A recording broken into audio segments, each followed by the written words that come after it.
ও খালা ভিক্ষাটা দেন গো। এই যে খালা নেন ভিক্ষা।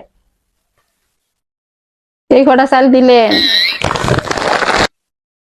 খালা ভাত খাবেন? ভাত দি কয়টা? ভাত সাদা ভাত? আমি আবার সাদা ভাত টাত খাই না। কয়টা পোলাও হইলে তাও জল কইতেছেন তরকারি কি? খালা শুটকি রান্না করছি। পাশের বাড়ি মাছ রাইন্দে কত ডাকলো তাই খেলাম না, আর আপনি শুটকি আলাপ করেন। খালা আপনি ভিক্ষা করেন কেন? কাম কাজ করতে পারেন না? ভিক্ষা করা তো ভালো না। হাই রে গো, মাইসে বাড়ি যে থালি বাড়ি মাছবো তাই না? আমার একটা কাপের বাড়ি দরকার। আপনি জানাশোনা কোনো গরিব মেয়া লোক থাকলে আমার কবেন তো খালা। বাড়ির 3টে পোলাফান আছে, কোন সকালে কটা রাইন্দে রাই খাই ফ্রিজে রাইখে রেখে খাই গো খালা, কি কষ্ট। পোলাফান গুলোর একটু দেখাশোনার জন্য একটা লোক দরকার। কাম কাজ তো বেশি নেই, খালি পাড়া রান্না বাড়ি করবো, পোলাফান দিলে দেখে রাখবো, থালি বাড়ি দিয়ে মাজবো, আর আমি সারাদিন পরে ভিক্ষা করে যাবো, আমার সামনে কটা বাদ বাড়ি দিব। এইটুকু কি কাম? অফ করে নিজের মনে করে থাকবো। গ্যাসের চুলা আছে, চুলা উপরে রান্না বাড়ি বসাই দিয়ে বসে বসে টিভি দেখবো, সিরিয়াল দেখবো, স্টার জলসা দেখবো। কোনো চিন্তা আছে? কালকে আবার ওয়াইফাই লাগাবো।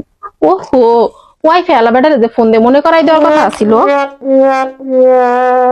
খালা আমি তাহলে যাই, আপনি একটু মনে করে দেখেন তো। হ্যালো, হ্যাঁ কেডা? ওয়াইফাই আলা ভাই? হ্যাঁ হ্যাঁ, আমি চিনছেন?